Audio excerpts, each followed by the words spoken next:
Hello to everyone out there listening, and welcome to the first season of our brand new Create podcast. Over the next few weeks, we're going to be exploring the world of the creative industries, the fastest growing industry in the UK today. We're going to be chatting to people within the industry, routes they took to where they are today, and how our education system can keep up with this rapidly growing market. Over the course of the next few weeks, we're going to be speaking with people worldwide and try to see what other countries are doing to achieve the same goal. But before we begin, we would like to pay a special thanks to our sponsors, First Port, for making all of this possible. We look forward to working together over the coming weeks ahead. Welcome to the Create Podcast. Hello and welcome to this brand new adventure. This is Braw Talent's Create Podcast, hosted by myself, Colm Keegan, and you're all very, very welcome. Before we launch our podcast series next week with episode 1 on Thursday, the 29th of October, I wanted to launch a pilot episode first to outline what all of this is about. Hopefully after today's episode, you'll have a bit of a clearer image in your head of what to expect over the coming weeks ahead, as well as who we are here in Braw Talent. And I'll do so with the help of a conversation with one of our co-founders, Mr. Darren Osborne. If you'd like to find out anything more about Braw Talent, or even feature on this podcast by having one of your recordings played or a question read out, you can check out brawtalent.org or visit us on Instagram, Twitter and Facebook, or get in touch directly by emailing hello@brawtalent.org. So, who are Braw Talent and why should we listen to the Create Podcast? Braw Talent was set up by Darren Osborne, Lydia Everett and myself, Colm Keegan. All three of us are qualified secondary school teachers in art and music, as well as each of us balancing our own set of careers within the creative realm outside of teaching. And we decided to take a chance to move away from the classroom side of work to establish a social enterprise kick and actively promote creativity in the community. We spent 2019 getting the legal framework of the company in place, and 2020 was scheduled to be a really, really exciting year for us, and we all know what happened. So we're adapting. Although our programs are typically run in person, we still feel we can achieve a huge amount in this digital reality that we're living through. We want to draw on our contacts and put together a podcast series which outlines the various routes to take within the creative realm. Prior to COVID landing on the shores, creativity was the fastest growing industry in the UK. So what Braw Talent aims to promote is creativity in every form of life. We aim to give an insight into the life of creative careers through one of our workshops, and we aim to get speakers in from Creative Pathways to talk about their journeys during one of our Create festivals. During this Create podcast, we're aiming to achieve the exact same goal. We're hoping that younger listeners in particular might be able to take note of some of the decisions that were made from those who have made a career out of being creative, so that we can address the questions that were regularly asked during one of our workshops, such as, how do you make a career in this? I love to do this, but should I keep it as a hobby and maybe get a day job? Who can I talk to? Well, these are the kind of questions that we're hoping to achieve in this series. We aim to talk to people who, as I said, have made a career already out of being creative. How did they do it? What paths did they take? And more importantly, what decisions did they make along the way? We hope to create a podcast series that listeners, both young and old, can enjoy. These are the questions, the insights, and the advice I'm hoping to hear over the coming weeks ahead. But for now, in this pilot episode, to explain a little bit more about who Braw Talent is and what we're all about, here's a chat that I had with one of our co-founders, Mr. Darren Osborne. So essentially we're here at Glasgow City Centre in Braw Talent HQ. I'm delighted to be joined with Darren, who's one of the co-founders of Braw Talent as well. So first of all, are you looking forward to the podcast series that's going to be starting next week? Yeah, I can't wait for it. It's something we've been speaking about for a pretty long time now, and obviously we partner up with a lot of creative professionals in delivering our workshops, so getting the opportunity, I think, to speak to them and find out about their own background and their own journey into the creative industries is going to be really exciting, and I think hopefully insightful as well to people who might want to listen. Yeah, definitely. I think 2020 was, for a lot of people, but including ourselves, shaping up to be a big year. But one of the things that I wanted to do this week in sort of the pilot episode, so this isn't the first episode of the series. This is an introduction to what is going to be coming up over the next few weeks. And essentially, one of the things that we won't really be talking about over the next few weeks is who we are as Braw Talent. We'll be, focusing on our guest and the journey they had. So I thought we'd take this opportunity to talk about who we are and the kind of work that we do. So if you want to tell some of the listeners about who we are when we were set up, and the kind of work that we typically do on a normal year-to-year basis. Yeah, sure. So Braw Talent is a community interest company, which was set up in 2019. Which, for anyone that doesn't know about social enterprises, that kind of means that the profits that we use are reinvested back into the sort of community issues that we are looking to address. So we're really passionate about young people and young people gaining access to creative activities and into the creative industries, essentially. So the three of us actually met when we were teaching. And we had this mad idea of setting up a business that could go into schools and really promote the creative industries, because we just felt there was a bit of a gap there in the market. Yeah. We probably have to give a shout out to the Starbucks in Clydebank for being the originator of where Braw Talent came from, because we would, as Darren said, go for lunch there quite regularly, and three of us were sort of three creative heads. We were talking about our own past and things that we were hoping to do in school, and we were just met with a lot of challenges as to why that didn't happen. And that was pretty much, without us realizing it, that was the origin of what Braw Talent would become, running these different projects in school. And I think the first project that we did do together was when we were teachers throughout the year, which was the Create Festival. So if you want to talk a little bit about what the Create Festival was and what happened that day. One of the things that we spoke about in one of our Starbucks dates was when we'd been speaking to young people about sort of jobs that you could enter from, studying music or studying art. We were met with the same answers all the time of people saying, you could be an artist or a musician or an art teacher or a music teacher, and that was pretty much it, to be honest. So we decided that we wanted the young people to be exposed to more of the jobs and career opportunities within the creative industries, and we decided to put on a kind of TED Talk style event in the school. We all had these contacts within industries that we thought, we can kind of take advantage of our position and our experience that we have and draw these people in to share their own journeys. And so that was what we done. We had all these amazing speakers, filmmakers and musicians and actors and writers, and they all came in and spoke about their own journey through school and through further education or through the different avenues they took to get to where they were. That was brilliant. It was there was real buzz around the place. I mean, mostly credited to yourself, Darren, because you were, one of the many things that you do in your life is working as a DJ. So you had all this gear back home. And I remember walking in the morning of the Create Festival, and you had the music playing, you had lights up, you had the whole thing. And you also work as a graphic designer yourself, and Lydia designed the tickets for it. The whole thing just felt like, I mean this in the nicest way possible, that it just wasn't something you typically see in schools, that it wasn't, it seemed like an event that you would go to outside the school. It was a big thing. And I think that translated with those then who showed up, the students that showed up to witness this. They were like, actually, I didn't know it was going to be like this when I signed up for it. So there was a real buzz around the place that day. Yeah, I think we just wanted to share that buzz that we had. And it was putting things in place to kind of get that across. It was all those lunchtime chats that we thought we could do something. We could, like, what is it? And then it turned out that day. And there was no point in doing it by half. We went the whole way. Exactly. And I remember we were up in the art department afterwards.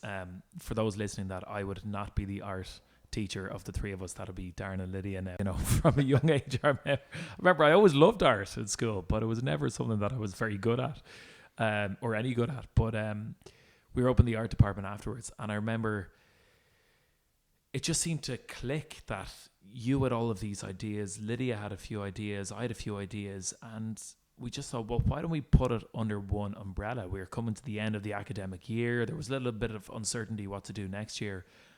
And it just seemed to make total sense to give this a shot. And admittedly, at that time, when we were really excited about it, I didn't realize how much legal work there was to do and how much framework there was in setting up a company.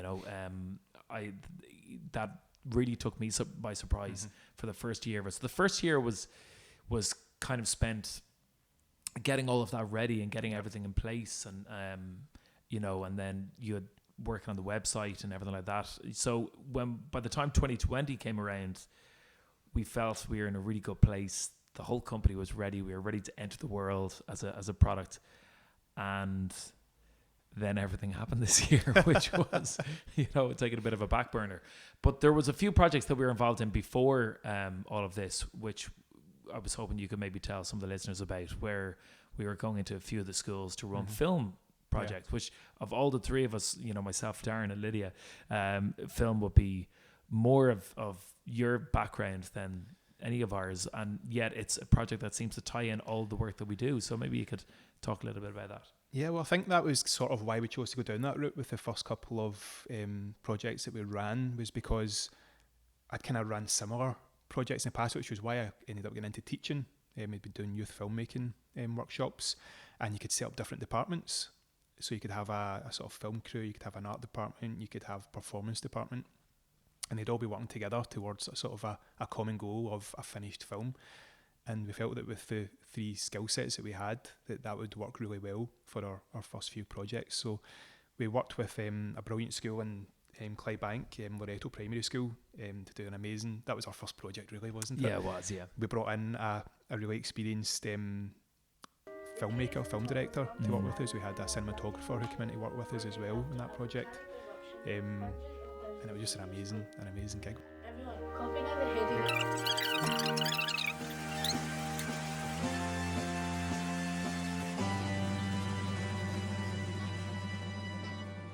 What would you think if I sang out a tune? Would you stand up and walk out of me? Lend me your ears and I'll sing you a song, and I'll try not to sing out of key. Oh, I get high, little help from my friends. I get high, little help from my friends. I get high, little help from my friends.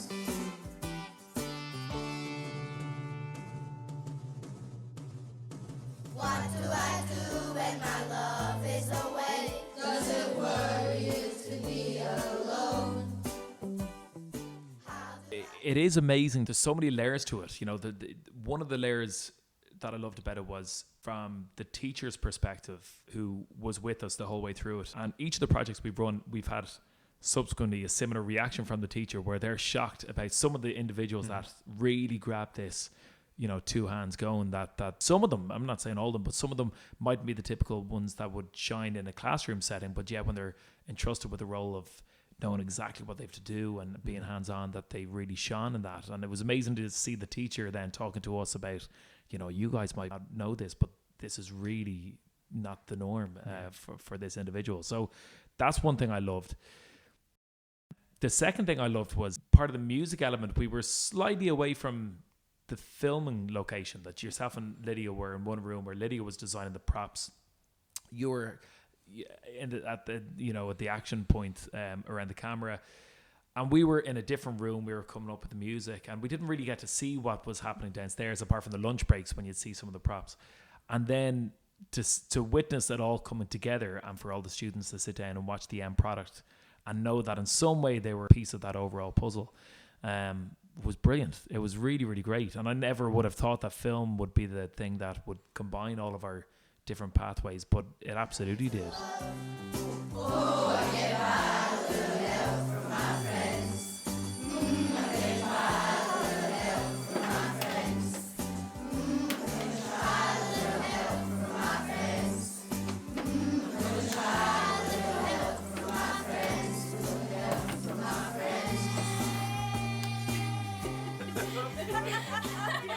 friends. Just goes to show really that when you work in the creative realm, that a lot of the time we sort of lump creativity into one category, that, and even in schools now, that if you're, God forbid you're good at music and art, that you're not allowed, or the schools don't typically have the potential for people to choose two subjects, that it's, the creatives are lumped together and now you choose one of those. And yet there's so many aspects of creativity that people are, even the two of us, and Lydia, the three of us, we've all come from creative backgrounds and yet are totally different thinkers and doers, and the way we work is totally different. That it's not just you're a creative and therefore you're all together. Also, one project that I want to talk to you about is the one that we did with Scottish Parliament. Yeah. If you want to talk to us about a little bit about, where that project came from and then what the project involved, that'd be great. Yeah, sure. So we worked with this brilliant organisation and sort of study, I guess, called Scotland's Futures Forum, and they were looking at education and what it might look like in the future. So it was a kind of aspirational study, I guess, as opposed to a sort of scientific roadmap or anything like that. Yeah. And that was commissioned by the Scottish Government. So they put this report together, and they get in touch with us about working with young people to visualise this sort of dream. So we worked with St Paul's High School in Glasgow to look at the report, and we brought in a screenwriter who worked with the kids to take elements of the report and create their own script for the future of education in 2030. And then we went back 2 weeks later with a crew. So we had a cinematographer, myself, Colm, Lydia. We had a makeup artist as well, and we made a film that visualised this kind of imagined world education of 2030. system. Yeah.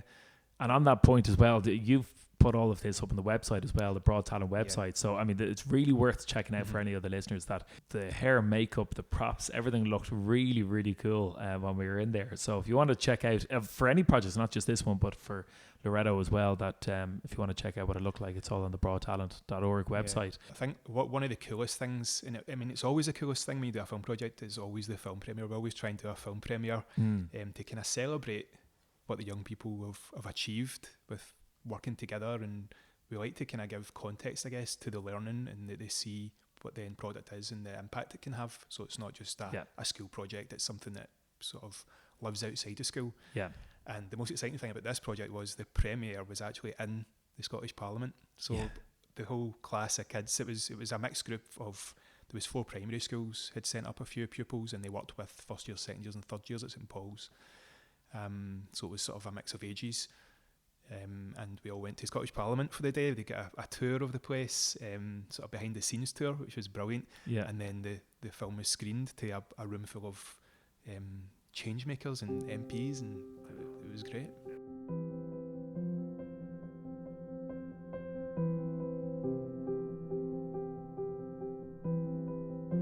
The citizens of St Paul's, or the pupils, teachers, or it might be in an area like a town.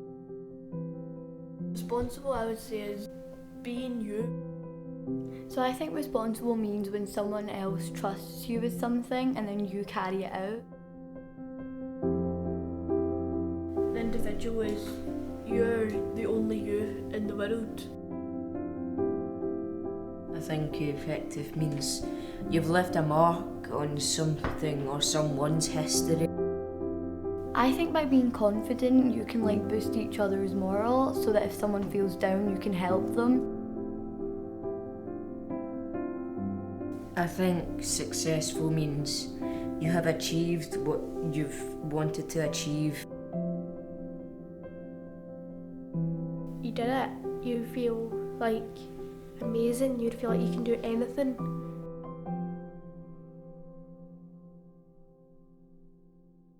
To give the listeners at home an idea of what this project was all about, we worked together with the young people to try and imagine 3 stages to Scottish education. That was kindergarten, gen ed, and the senior phase.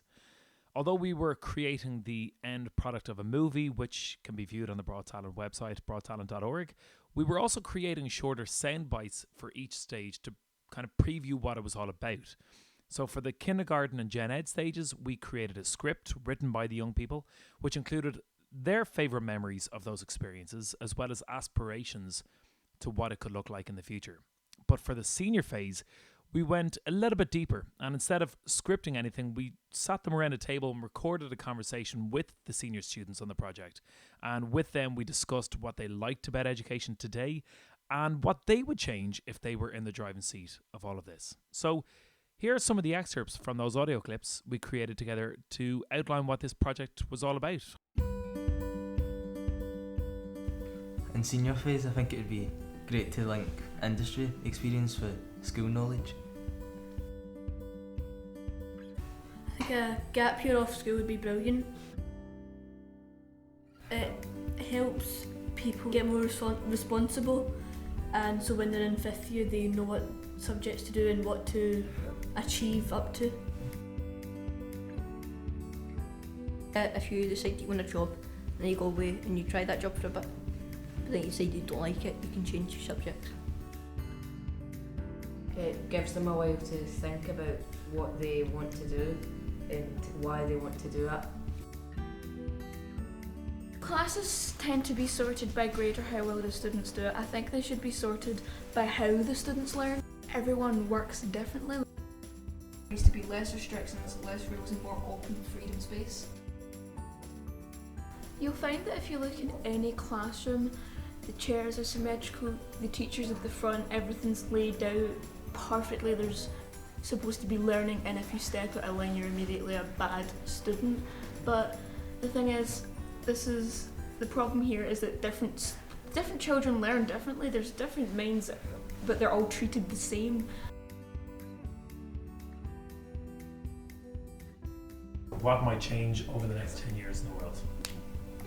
Like technology and medication, and the heat will definitely probably change, for the better or the worse.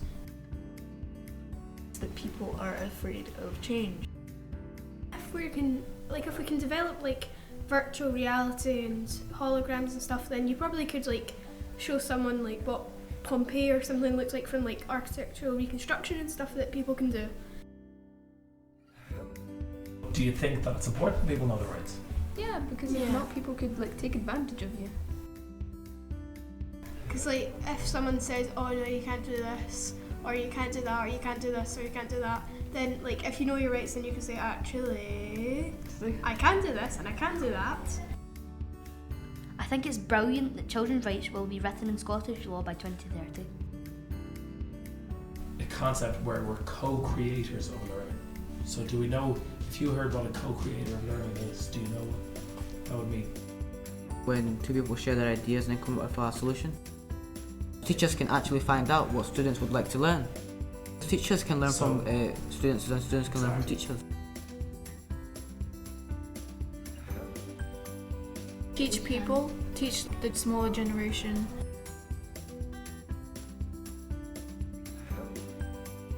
I feel like our generation is going to be the generation that's going to make things different.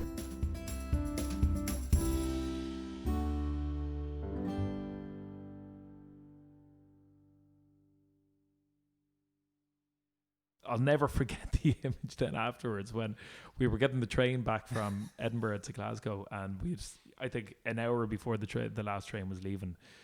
So we decided, the project went really well. We were all really happy with it, and I think it was Doug, who we're going to be talking to in this series, had the idea of going for a celebration drink before the train. So we went to a pub beside the train station in Edinburgh where we were sort of toasting the year ahead. This is the first project that we had booked in 2020. Went really well. There was loads of exciting offers that were coming our way. And that was, I think, about a week or two before then everything went shut down. But so 2020 was meant to be a really exciting year. But as Darren started off by saying about this podcast series, that we thought that we still have those creative contacts and we still know so many people within creativity. And one of the reasons that Braw Talent was set up is one of the reasons that we think that this podcast series would be really of benefit as well, which was not just to go into any area to promote creativity, but specifically to target areas of high levels of deprivation, essentially. And when we started off in this Braw Talent journey, we saw some of the statistics about creativity and deprivation, which was really quite shocking when you look at it, that people are astronomically less likely to end up in a creative profession the higher the level of deprivation their background. But what we wanted to try and do was break that mold a little bit and swim against the tide of what was happening each year of people from areas of deprivation not getting access to these workshops. So what we're hoping with this podcast is something similar to interview as many people we can. It's only going to be one series between now and Christmas, and we're hoping to talk to some of our contacts and listen to the journeys they had, so that younger listeners in particular will hopefully gain a bit of an insight of what it needs to happen in order to end up with this hobby that they might enjoy becoming their bread and butter of a career. Yeah, I mean, I guess it kind of reflects that very first project that we did together of the Create Festival and bringing our contacts into the school. And this is an opportunity, I guess, to take it to people instead of the school when we can't go into school. Exactly. And we thought it kind of rounded, as you said, the circle a little bit of, that was called way back when, was it 3 years ago now when we did that, or 2? It's all merging into one. But, that was called the Create Festival. And we thought, well, if that was the Create Festival, well then Create as a podcast title also seems to tick the same box, and hopefully some of our listeners then will enjoy what we have to say, young and old. But to wrap up then, if anyone was interested in what we're talking about, and if anyone likes some of the work and sounds of some of the work that we're doing as Braw Talent, how can they get in touch with us and where can they go? So we're all over social media. So I've got our Instagram, I've got our Twitter. I think we've got a Facebook page as well. We don't use that quite so much. Yeah, we need to get on that, yeah. On LinkedIn, and we've got our website. We've got a new website launching next month, hopefully, as well. But we've got a website there. It's got a contact form and everything else. Yeah, if you so want to get brawtalent.org is where you can.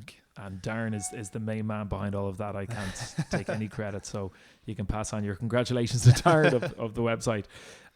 So thanks for stopping by, Darren. Sorry to thanks for having me. Interrupt the working schedule that you have. And hopefully the listeners have enjoyed some of hearing the behind the scenes of who Braw Talent are and what we're all about. And hopefully they enjoyed the podcast series, which is going to be starting next week. Yep, can't wait to hear it. I'm looking forward to hearing some of the guests that you've got lined up, Colm. I know, yeah. I'm both really excited and really petrified about it. So we'll see how it all goes. Well, I really hope you've enjoyed this pilot episode ahead of our launch next week. Our first episode 1, season 1 of our brand new Create podcast, will be available next week on Thursday, the 29th of October, and we could not be any more excited.